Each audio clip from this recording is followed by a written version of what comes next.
پکڑو اس لڑکی کو۔ سیل کا دروازہ کھلا تھا۔ اندر داخل ہوتے مستنصر نے سرد نگاہوں سے بدر کو دیکھتے سنجیدگی سے حکم دیا تھا۔ بدر کسی بپھرے ہوئے شیر کے مانند اس پر ٹوٹا تھا، مگر مستنصر کے ساتھ آئے دو آدمیوں نے بڑی ہی تیزی سے اسے قابو کرتے پیچھے کو پٹکا۔ محمل پریشان نگاہوں سے بدر عالم کو دیکھ رہی تھی۔ ننن نہیں، چھوڑو اسے، مت مارو۔ محمل کی پکار پر ان تینوں نے حیرت سے اس لڑکی کو دیکھا۔ زرغان خان جو شور کی آواز پر اسی سیمت آیا تھا، اس نے چونک کر سلاخوں پر ہاتھ رکھا۔ اندر کا منظر دیکھتے اس کی آنکھیں حیرت سے پھٹی کی پھٹی رہ گئی تھی۔ محمل! اس کے ہونٹوں سے سرگوشی نما آواز برآمد ہوئی۔ وہ محمل کو ایک کی نظر میں دیکھتے پہچان گیا تھا۔ باہر سے تیز فائرنگ کی آواز سنائی تھی، جس پر مستنصر نے ہڑبڑا کر باہر کی جانب کو دوڑ لگائی۔ چھوٹے سائیں، آپ فکر مت کریں، آپ اٹھے، ہم گھر چلتے ہیں۔ محمل اس کا کندھا تپکتے بچوں کے انداز میں بولی، جو درد سے بے حال حالت میں پڑا تھا۔ محمل، تم یہاں اٹھو فوراً، ہمیں یہاں سے نکلنا ہے۔ محمل زرغان خان کی آواز پر چونک کر مڑی تھی۔ زرغان خان؟ اسے سامنے دیکھتے وہ زیر لب بڑبڑائی، محمل یہاں پر خطرہ ہے، تم اٹھو، ہمیں نکلنا ہوگا یہاں سے فوراً۔ زرغان خان اس کے قریب جاتے سنجیدگی بھرے انداز میں بولا، زرغان خان تم؟ یہ بدر عالم میرا بھائی، اسے اٹھاؤ جلدی سے، اس کی حالت ٹھیک نہیں ہے۔ محمل آنسو پیچھے کو دھکیلتی بھیگے لہجے میں بولی۔ زرغان خان اسے ناسمجھی سے دیکھتے آگے بڑھا تھا۔ تم اسے کیسے جانتی ہو؟ وہ حیرانگی سے اس سے پوچھنے لگا۔ بتا رہی ہوں، یہ میرا بھائی ہے، اسے اٹھاؤ اور باہر نکالو ہمیں۔ وہ سنجیدگی سے اس کو دیکھتے بدر کو سہارا دے کر اٹھانے لگی۔ زرغان خان کندھے اچکاتے حیرت سے اسے دیکھتا۔ بدر عالم کو سہارا دے کر اٹھا گیا تھا۔ سامنے کے راستے پر کچھ گڑبڑ ہے، ہمیں دوسرے راستے سے نکلنا ہوگا، وہ محمل کو دیکھتے سنجیدگی سے بولا، جس نے سر اس بات میں ہلایا۔ زرغان خان ان دونوں کو باہر نکالتے اپنی گاڑی میں بٹھاتا خان حویلی کی جانب گاڑی کو موڑ گیا تھا۔ ماجد پلیز مجھے جانے دیں، باہر کوئی ہے، وہ جھنجھلا کر اس کی گرفت میں منہ پھلائے منت پر اتر آئی تھی۔ ماجد نے ایک گہری استحقاق بھری نگاہ اس کے سرخ کامدار پوشاک میں دہکتی ہدا خان پر ڈالی۔ اچانک اسے اس پر رحم آیا، جو صبح سے اس کی منت کر رہی تھی۔ گہری سانسیں بھرتے وہ نرمی سے اس کی پیشانی چومتے اسے آزاد کر گیا تھا، جس پر تشکر کا گہرا سانس بھرتے اپنا حلیہ آئینے کے سامنے کرتے وہ اب دروازے کی سمت بڑی تھی اور ایک آخری نگاہ ماجد پر ڈالی، جو واش روم میں بند ہوا تھا۔ السلام علیکم بھابی، ماجد کہاں ہے؟ سامنے ہی دراب خان مسکراتا ہوا کھڑا تھا۔ خدا اسے دیکھ کر کچھ چونکی تھی۔ وعلیکم السلام۔ وہ شاور لے رہے ہیں۔ اچھا، مجھے اس سے کام ہے۔ وہ جب نکلے تو اسے کہیے گا کہ نیچے آ کر میری بات سن لے، دراب خان مسکرا کر بولا تھا، جس پر ہدا نے سر اس بات میں ہلایا۔ وہ واپس آئی، اس کے شوز، گھڑی، وائلٹ، ہر ایک چیز ترتیب سے نکالتے وہ اب بیڈ کی پائنتے پر بیٹھی اس کی منتظر تھی، جو تھوڑی ہی دیر میں روم میں داخل ہوا تھا۔ گیلے بالوں کو ہاتھ سے خشک کرتے وہ آئینے کے سامنے جا رکا۔ وائٹ جینز کے اوپر وائٹ شرٹ اور بلیک لیدر جیکٹ میں اس کی مردانہ وجاہت مزید نکھر گئی تھی۔ ہدا خان گلابی پڑتے اپنی نظریں اس پر سے پھیر گئی۔ ایک وقت تھا کہ وہ اس کے سائے سے بھی ڈرتی تھی، اور آج وہی شخص اس کی سانسوں سے بھی زیادہ عزیز تھا۔ لگتا ہے بیوی کہ تم مجھے بس کسی بھی طرح نکالنا چاہتی ہو، کیا ایسا ہی ہے؟ وہ محبت پاش نگاہوں سے ہدا کو دیکھتا لب دبائے گویا ہوا تھا۔ نہیں، ایسا نہیں ہے خان، وہ آپ کو دراب بھائی بلا رہے ہیں، وہ باہر ہی ہیں۔ ہدا اس کا دھیان خود سے ہٹاتے بولی، جس نے کسی قدر چونک کر ہدا خان کو دیکھا۔ اچھا، وہ گدھا یہاں کیا کر رہا ہے اتنی صبح صبح؟ وہ بال سنوارتے سنجیدگی سے بولا، جبکہ اس کے طرز تخاطب پر ہدا نے سر ڈھپی میں ہلایا۔ صبح نہیں، دوپہر، وقت دیکھے 12 بج رہے ہیں۔ وہ سینے پر ہاتھ باندھے سے گھورتے بولی، جس نے مسکراہٹ دبائے اسے خود سے لگایا تھا۔ اسی لیے تو کہا چلو ہنیمون پر چلتے ہیں، مگر تم مانی ہی نہیں۔ اگر پہلے ہی چلے جاتے تو کسی کی مجال نہیں تھی جو ہمیں یوں ڈسٹرب کرتا۔ وہ منہ بگاڑتے ناک سکیڑ کر بولا تھا، جس پر ہدا خان نے سرد سانس بھری تھی۔ میں باہر جا رہی ہوں خان، آپ بھی آ جائیں۔ وہ کہہ کر رکی نہیں تھی۔ اس سے پہلے کہ وہ کمرے سے باہر نکلتی، ماجد نے اس کا بازو تیزی سے جکڑا۔ خان، وہ آنکھیں پھیلائے بے یقینی سے بڑبڑائی تھی، تمہیں لگتا ہے کہ اگر تمہیں یوں جانے دوں گا تو تمہاری سوچ بالکل غلط ہے میری جان، ویٹ کرو، ایک ساتھ چلتے ہیں۔ وہ مخمور نگاہیں اس پریوش کے حسین چہرے پر گاڑے محبت سے بولا، جبکہ ہدا خان ہمیشہ کی طرح اس کی ضد کے آگے خاموش رہ گئی تھی۔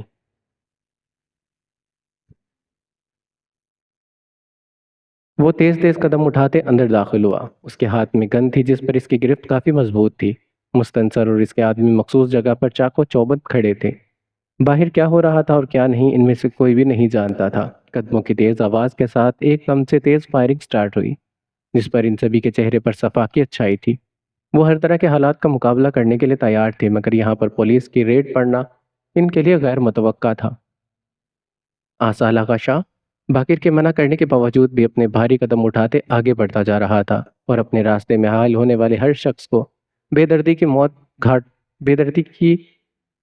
موت کے گھاٹ اتارتے اس تہہ خانے کی حدود میں داخل ہوتا گیا۔ وہ اور باقر کل رات سے لوکیشن ٹریس کر رہے تھے، مگر پوری فیکٹری کی چھان بین کے بعد انہیں کوئی سراغ نہیں ملا۔ اس کے بعد باقر نے اپنے سورسز لگا کر اس گاڑی کے نمبر پلیٹ کی مدد سے شمسا اور نیلوفر کو حراست میں لیا۔ وہ دونوں اس وقت ہتھکڑیوں میں بندھی ان کے ساتھ ہی تہہ خانے میں اتری تھی۔ آصا آغا شاہ نے اس کی حالت ابتر کر دی تھی، کیونکہ ان دونوں عورتوں نے اس کی بیوی پر بری نگاہ ڈالی تھی۔ آغا رکو یار، وہ لوگ تیار ہو کر بیٹھے ہوں گے، ہم ڈائریکٹ جائیں گے تو سیدھا حملہ کر دیں گے، ہمیں کچھ اور سوچنا ہوگا۔ باقر بمشکل اس تک پہنچتے سے روکتے ہوئے سنجیدگی سے بولا، جس نے سرخ نگاہوں سے اس کو گھورا تھا۔ نہیں باقر، وہ لوگ سامنے سے نہیں، وہ لوگ چھپ کر وار کریں گے، کیونکہ وہ ہماری طرح اپنا دماغ استعمال کر چکے ہوں گے، اسی لیے ہم سامنے سے جائیں گے اور ہماری تعداد ان سے زیادہ ہے، ہم جلد ہی ان پر غالب آ جائیں گے۔ وہ سنجیدگی سے دیکھتے سرد لہجے میں آگے بڑھتا چلا آیا تھا۔ باقر کئی لمحے اس کی پشت کو دیکھتے کندھے اچکا گیا۔ آصا آغا شاہ کی آنکھوں میں تڑپ اور جنون وہ دیکھ چکا تھا۔ معروف افندی سے اس کی محبت کا پورا زمانہ گواہ تھا، مگر اس لڑکی سے اس کی محبت کی شاید کوئی ہی جانتا تھا۔ باقر اپنے دل میں محمل قریشی سے ایک بار ملنے کی خواہش لیے اس کے پیچھے ہی اپنے اہلکار کے ساتھ آگے بڑھا۔ حاصل کی سوچ کے مطابق داخلی دروازے پر صرف 2 آدمی تھے جنہیں وہ موت کے گھاٹ اتارتا اب آگے بڑھ گیا تھا۔ آگے سے کور کرو، موو رائٹ ناؤ۔ باقر تیز تیز قدم اٹھاتے اپنے اہلکاروں کو حکم دیتا اب آگے بڑھنے لگا۔ آصا آغا شاہ اس کا دوست ہونے کے ساتھ ساتھ پورے حلقے کا سردار بھی تھا، اس کی حفاظت کرنا ان سب کی ڈیوٹی اور فریضہ بھی تھا۔ پولیس اہلکار آصا آغا شاہ کو چاروں اطراف سے گھیرے میں لیے آگے بڑھتے جا رہے تھے، جس کی سرخ سیاہ آنکھیں تنگ راستے کی جانب جمی تھی۔ اچانک گولیوں کی تیز بوچھاڑ شروع ہوئی۔ پولیس کے 2 اہلکار گولی لگنے پر موقع پر ہی جاں بحق ہوئے۔ متعدد نے ان کے حملے کی جوابی کارروائی کی، جن میں آصا آغا شاہ نے ان کا بھرپور ساتھ دیا۔ تھوڑی ہی دیر میں وہ اس گروہ کو ختم کرتے آگے بڑھے، جہاں مستنصر 4 آدمیوں کے ساتھ تیار کھڑا تھا۔ آصا آغا شاہ کو ایک نظر دیکھتے مستنصر چونکا تھا۔ وہ نہیں جانتا تھا کہ وہ شخص کون ہے، مگر وہ شخص اسے اپنی قید میں موجود اس لڑکے جیسا لگ رہا تھا۔ اس سے پہلے کہ وہ ہوش سنبھالتا، پولیس کے اہلکار نے اس کے تینوں ساتھیوں کو موت کے گھاٹ اتار دیا۔ وہ اچانک چیخوں کی آواز پر ہڑبڑا کر دائیں بائیں مڑ کر، مگر اس کے ساتھ کوئی بھی نہیں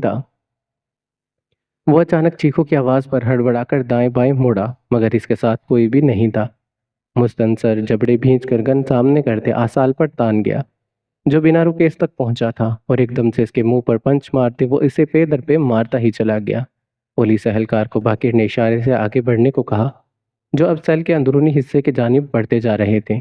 2 لیڈی کانسٹیبلز جو شمسا اور نیلوفر کے ساتھ تھی، باقر انہیں لیے اب آگے بڑھا۔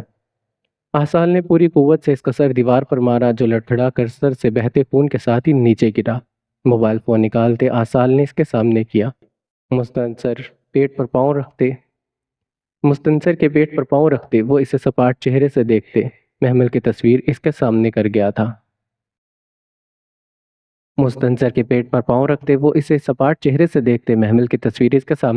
تھا۔ کہاں ہے یہ؟ اس کی برفیلے آواز پر مستنصر نے دھندلائی نگاہوں سے اس شخص کو اور پھر موبائل فون پر ابھرتی تصویر کو دیکھا۔ وہ درد سے چور اپنی انگلی اس کی جانب اشارہ کر گیا تھا، کانپتی انگلی سے آگے کی جانب اشارہ کر گیا تھا۔ آصال کی دھڑکنیں حد سے زیادہ تیز ہوئی۔ وہ موبائل فون جیب میں ڈالتے نیچے جھکا، اسے بالوں سے جکڑتے آصا آغا شاہ اسے گھسیٹتے ہوئے آگے بڑھتا چلا گیا۔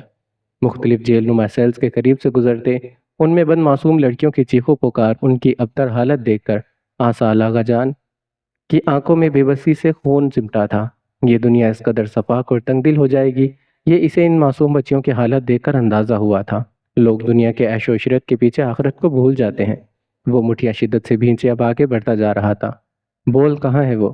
اس نے گردن جھکائے مستنصر کو دیکھا، جس نے آگے کی جانب ایک سیل کی جانب اشارہ کیا تھا۔ آصال اسے وہیں پر چھوڑتے تیز تیز قدم اٹھاتے آگے بڑھتا گیا، مگر سیل کے اندر کسی کو بھی نہ پاتے اس کا چہرہ ایک دم سے تاریک پڑا۔ وہ پورے قد سمیت بری طرح سے لڑکھڑایا تھا۔ آنکھوں کے سامنے بے اختیار اندھیرا چھایا۔ وہ بالوں کو مٹھیوں میں جکڑتے اندر داخل ہوا، جہاں سے اسے محمل قریشی کی خوشبو اپنی سانسوں میں گھلتی محسوس ہوئی تھی۔ محمل، کہاں ہو تم؟ پلیز واپس آ جاؤ۔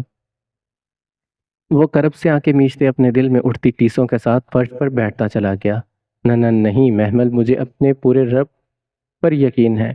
نہیں محمل، مجھے اپنے رب پر پورا یقین ہے۔ وہ میری آزمائش ضرور لے رہا ہے، مگر وہ تمہیں مجھ سے چھینے گا نہیں، ہرگز بھی نہیں۔ وہ بھیگی آنکھیں ہتھیلی پر رگڑتے جیسے خود کو حوصلہ دے رہا تھا۔ یہی تو ہو رہا تھا کل سے۔ وہ ہر بار ہمت ہارنے کے بعد خود کو یوں ہی دلاسے دے رہا تھا، کیونکہ اسے اپنے رب پر پورا یقین تھا، جو اپنے بندوں کو ان کی اطاعت سے زیادہ نہیں آزماتا۔ دھندلائی نگاہوں سے اس نے فرش پر گرے ہوئے سرخ دھبوں کو دیکھا۔ جبڑے پیچھے وہ تیز تیز قدم اٹھاتے باہر نکلا۔ باقی ان سب لڑکیوں کو بحفاظت وہاں سے نکالنے میں مصروف تھا، جبکہ آصال آغا شاہ زمین پر بے ہوش کی حالت میں پڑے ہوئے مستنصر کے گربان سے پکڑتے اسے اٹھاتے اس پر ٹوٹ پڑا۔ اس کا سر لوہے کی سلاخوں پر مارتے وہ رکا نہیں تھا۔ سیل سے نکلتی معصوم لڑکیوں نے نفرت اور قہر برساتی نگاہوں سے اس درندے کی حالت کو دیکھا، جو اتنے ماہوں سال سے ان سب پر زمینی خدا کی طرح ظلم و ستم ڈھاتا آیا تھا۔ اسے پڑنے والی ہر ٹھوکر پر ان سبھی لڑکیوں کے چہرے پر خوشی کی لہر پھوٹی تھی، جو جانے کتنے عرصے کے بعد ان کے چہرے کا حصہ بنی تھی۔ باقر نے گہری سانس بھرتے آصال آغا شاہ کو دیکھا، جس نے چند ہی منٹوں میں اس ہٹے کٹے مرد کو پورا ادموا کر دیا تھا۔ بول کہاں ہے میری بیوی؟ بول کہاں ہے وہ؟ وہ اس کے دائیں بائیں ہاتھ جمائے پوری قوت سے دھاڑا تھا۔ اس کی آنکھوں سے ٹپکتی وحشت دیکھ کر باقر گہری سانس بھرتے رہ گیا۔ کل رات سے اس کی جو حالت وہ اپنی آنکھوں سے دیکھ چکا تھا، اس کے سامنے یہ سب کچھ معمولی ہی تھا۔ گاڑی سے نکلتے وہ عجلت بھرے انداز میں پیچھے کے راستے سے اندر داخل ہوا۔ وہ عموماً آنے جانے کے لیے یہی راستہ استعمال کرتا تھا، کیونکہ یہ راستہ جنگل سے ہو کر آتا تھا، جہاں سے کسی کے نظر میں آنے کا ڈر بھی نہیں تھا۔ آنکھوں میں خیز و غضب کی سرخیاں سمیٹے وہ لمبے لمبے ڈاک بھرتا اندر داخل ہوا۔ اسے عجلت میں بدر عالم شاہ سے ملنا تھا۔ وہ آج اس سے دو ٹوک انداز میں بات کرنا چاہتا تھا۔ اس سے روپ شاہ کا پتہ معلوم کرنے کے بعد وہ اسے جان سے ہی مارنے والا تھا، جب اس کے چہرے پر صفاق تاثرات تھے۔ قدموں کی تیز آہٹ پر آصال اور باقر نے پیچھے مڑ کر دیکھا، جہاں دانیال جعفر کھڑا تھا۔ باس؟ مستنصر بند ہوتی آنکھوں سے اسے دیکھتے زیر لب بڑبڑایا، جبکہ دانیال تو اس سچویشن کو سمجھنے کی کوشش میں تھا۔ سیاہ مردانہ سوٹ میں ملبوس وہ شاہانہ مردی سے بدر عالم اور روپ شاہ جیسا لگ رہا تھا۔ اچانک سے اس کے قدم لڑکھڑائے اور وہ بے ساختہ ہی چہرے پر ہاتھ رکھتے پیچھے کو بھاگا۔ اس کے بھاگنے پر آصال آغا شاہ نے گنیس پردانے اس کے پاؤں کا نشانہ باندھا۔ ٹھاک کی زوردار آواز کے ساتھ اگلے ہی لمحے دانیال جعفر لڑکھڑا کر اوندے منہ گرا۔ اس کی چیخیں بلند ہوتی گئی۔ ٹانگ سے بہتے خون کو دیکھ کر وہ جبڑے سختی سے بھینچے اب رینگنے لگا تھا، مگر اچانک سے آصال آغا شاہ اپنے بھاری قدم اس کے سامنے رکھتے اس کا راستہ روک گیا تھا۔ دانیال اپنی تکلیف سے سرخ پڑتی سرمئی آنکھیں اٹھاتے آصال آغا شاہ کو دیکھنے لگا، جس کے چہرے پر پتریلے تاثرات تھے۔ اگلے ہی لمحے آصال نے گن الٹی کرتے اس کے سر پر ماری، جس کے سبب وہ حواس کھوتے ہوئے زمین پر ڈھیر ہو گیا۔ باقر، اسے میری گاڑی میں ڈالو، مجھے یہ شخص چاہیے، وہ چادر ٹھیک کرتے سپاٹ لہجے میں بولا، جبکہ باقر ہڑبڑایا تھا۔ یار یہ کوئی عام انسان نہیں ہے آغا، یہ ایک سیاسی پارٹی سے جڑا ہوا ایک بہت ہی مشہور بزنس مین ہے۔ باقر نے اسے دیکھتے سنجیدگی سے آگاہ کیا تھا، کیونکہ دانیال جعفر کا غائب ہونا عام سی بات ہرگز بھی نہیں تھی۔ میں نے جو کہہ دیا ہے وہی ہوگا۔ مجھے یہ آدمی چاہیے تو مطلب چاہیے۔ تم کیا کرتے ہو؟ مجھے سے کوئی مطلب نہیں ہے، مگر مجھے یہ آدمی چاہیے تو چاہیے۔ وہ زرد نگاہوں سے باقر کو دیکھتے سپاٹ لہجے میں حکم دیتا اب واپسی کی طرف مڑا تھا۔ باقر نے گہری سانس بھرتے زمین پر بے ہوش پڑے دانیال جعفر کو دیکھا۔ وہ ہدا خان کا ہاتھ اپنے مضبوط ہاتھوں میں تھامے نیچے آیا، جہاں سامنے ہی لانچ میں ایک صوفے پر دراب خان کے ساتھ رمینہ خان بیٹھی دکھائی دی۔ حریم کہیں بھی نہیں تھی۔ زرتاج خان اور نرگس خان سامنے والے صوفے پر بڑ جمال تھی۔ رمینہ کو وہاں دیکھ کر خانزادہ اور ہدا خان دونوں کے چہرے پر کرخ تاثرات سمٹے تھے۔ رمینہ خان جو کسی بات پر مسکرا رہی تھی، اس کی مسکراہٹ ایک دم سے سمٹی۔ اس نے جلتی آنکھوں سے ہدا خان کے ہاتھ کو دیکھا، جو اب تک خانزادہ کے گرفت میں تھا۔ دراب، تو یہاں کیا کر رہا ہے؟ وہ سرد نگاہوں سے دراب خان کو دیکھتے دانت پیستے ہوئے بولا۔ یار تو اسلام آباد جا رہا ہے تو پلیز رمینہ کو بھی لے جا، مجھے کچھ کام ہے اس لیے میں نہیں جا سکتا۔ ہدا خان نے سرخ نگاہوں سے دراب خان کو گھورا، جو اپنے ساتھ وہ صافت کی پڑیا کو لے کر آن پہنچا تھا۔ دراب نے ایک نظر ہدا خان کے غصے سے بھری آنکھوں کو دیکھتے اگلے ہی لمحے خانزادہ کو دیکھا، جس کے چہرے کے تاثرات انتہائی سپاٹ تھے۔ پلیز خانزادہ مجھے لے چلیں، رمینہ اسے دیکھتے آنکھیں پٹ پٹاتے ہوئے انتہائی معصومیت سے بولی۔ ہدا خان ایک نگاہ رمینہ خان پر ڈالتے پیر پٹکتے واپس مڑی تھی۔ خانزادہ لب بھینچے اسے جاتا دیکھتا رہا۔ چلو آ جاؤ، مجھے ابھی نکلنا ہے، وہ سرد اور سپاٹ نگاہوں سے دراب خان کو دیکھتا رمینہ سے کہہ کر عجلت میں باہر کی سمت بڑھا تھا۔ وہ دروازہ لاک کرتے روم میں بند ہوئی تھی۔ 2 گھنٹے سے زرار اور نور دروازہ کھٹکھٹا کر تھک ہار کر نیچے چلے گئے تھے، اور نعمت کی ناراضگی آج ختم ہونے کا نام بھی نہیں لے رہی تھی۔ وہ ناخن دانتوں تلے کترتے ہوئے خفگی سے پہلو بدل رہی تھی جب اچانک سے روم میں گہرا تاریک اندھیرا چھا گیا، اور ایک دم سے لائٹ جانے پر وہ کچھ گھبرائی تھی۔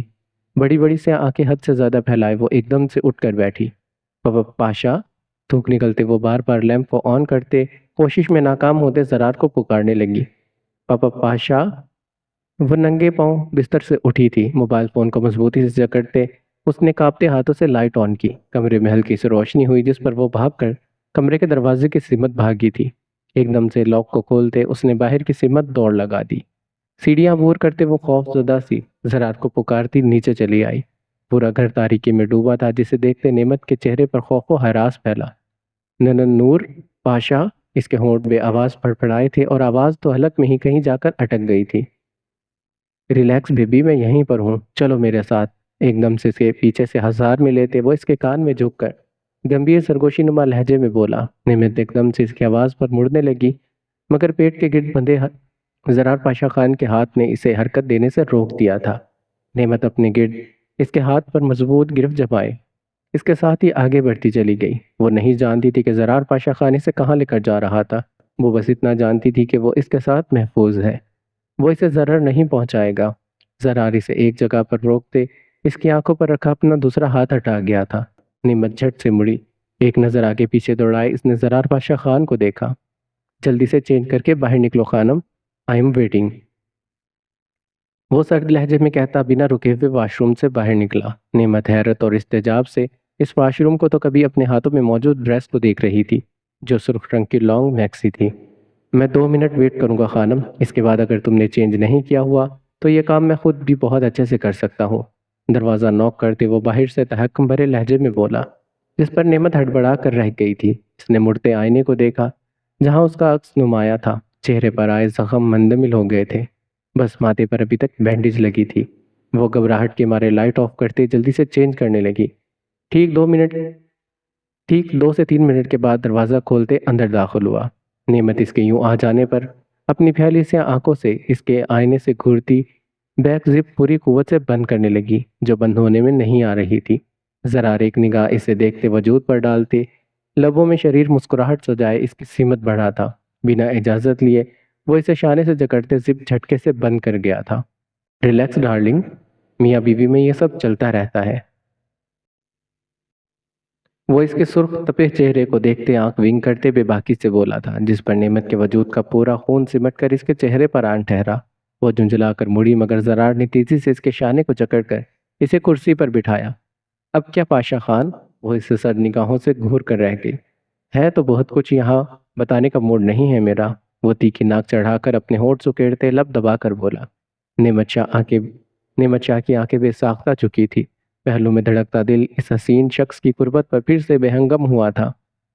وہ بلو ٹیکسیڈو سوٹ میں ملبوس اپنی بھرپور مردانہ وجاہت سمیٹے اس کے قدموں میں جھکنے کو تیار تھا۔ اس کی آنکھوں کے نرم گرم جذبات نعمت شاہ کے ہر خدشے کو جڑ سے اکھاڑ کر دور پھینکنے کو کافی تھے، مگر اب مسئلہ یہ تھا کہ نعمت شاہ اس سنکی خان کی قربت اس کی بے پناہ چاہت سے ڈر رہی تھی جو اسے پوری طرح سے اپنے آپ میں گم کرنے کو تیار تھا۔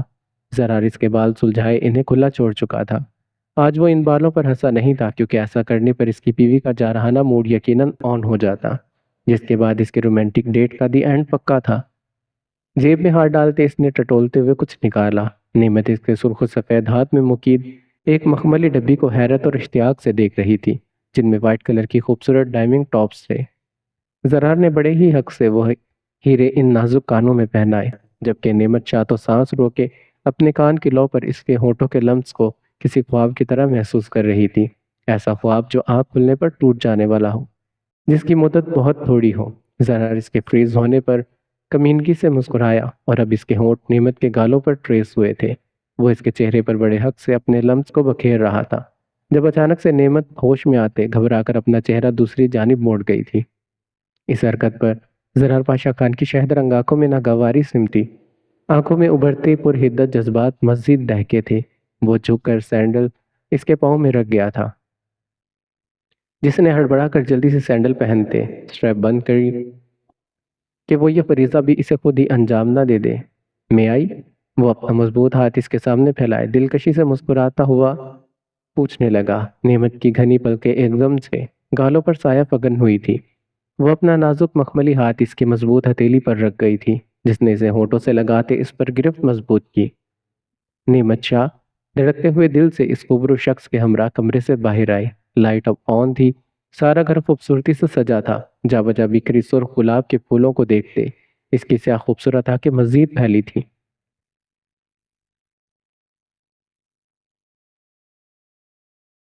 سر یور لٹل پرنسز، وہ باہر نکلے جب نور آئینہ کو اٹھائے ایک لڑکی اسی سمت آئی تھی۔ نعمت نے حیرت سے نور آئینہ کو دیکھا، جو اسی کی طرح ریڈ فراک میں ملبوس تھی۔ سر پر ریڈ ریبن لگائے وہ اپنی بڑی بڑی سیاہ آنکھیں پھیلائے نعمت کو دیکھتے کھلکھلا کر اسی کی سمت بڑی تھی۔ نعمت نے مسکراتے اسے جھٹ سے سینے سے لگایا۔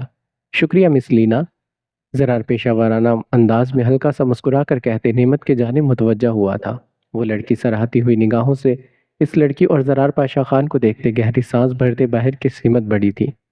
لیٹس گو مائی لو، زرار نور آئینہ کو لیتے اپنا ہاں بازو نعمت کے بازو میں لپیٹتے اسے ساتھ لیے باہر لان کی سمت بڑھا تھا۔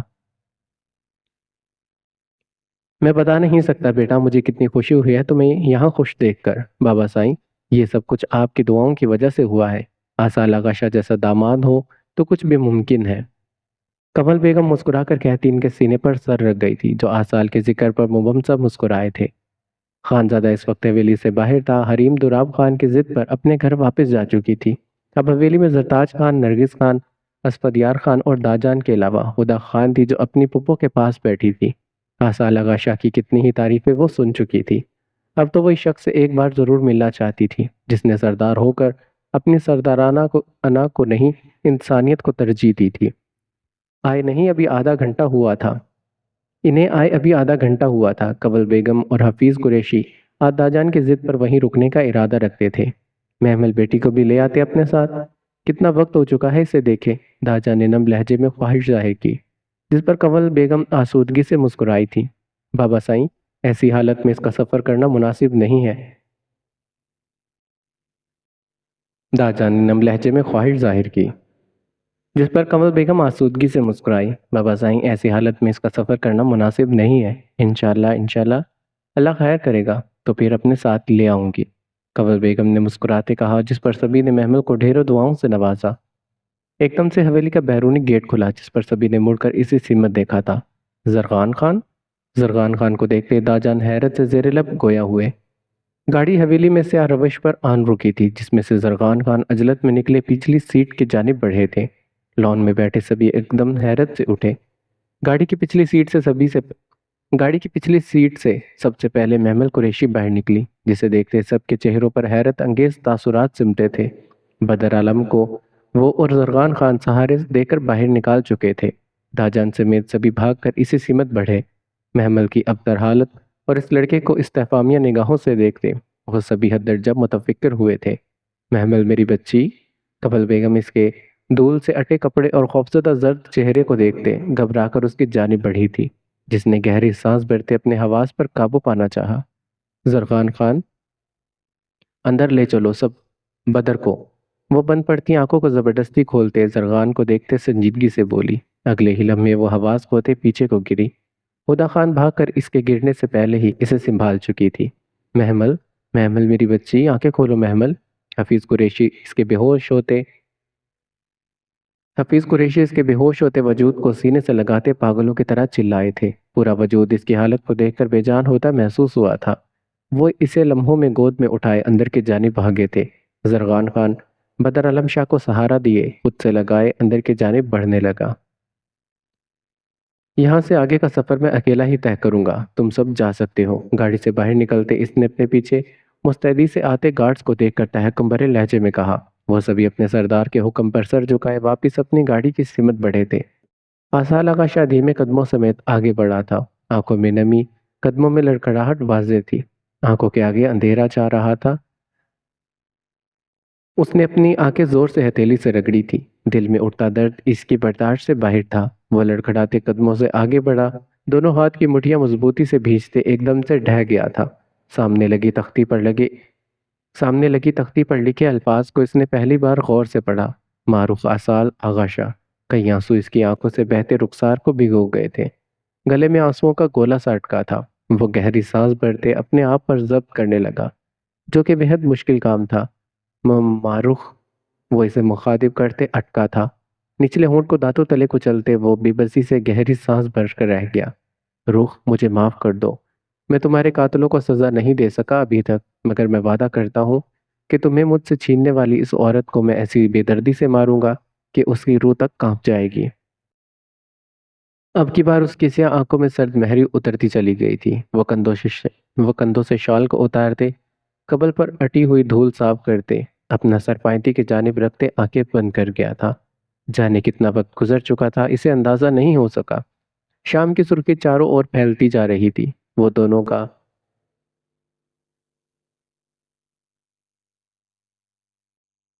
وہ دنوں کا جاگا آج معروف پابندی کے پہلو میں بیٹھتے ہی نیند کی آغوش میں ڈوبا تھا۔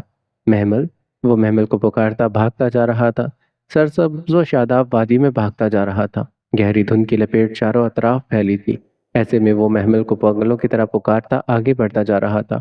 اچانک اس کے قدم بے ساختہ تھمے تھے۔ محمل قریشی اور معروف ایک دوسرے کا ہاتھ تھامے اس کی سمت بڑھ رہی تھی۔ معروف، اسے دیکھتے وہ مدم سا مسکرائی۔ آصال آغا شاہ کے قدم وہیں پر جم گئے تھے۔ وہ آہستہ آہستہ آصال آغا شاہ کی طرف بڑھ رہی تھی۔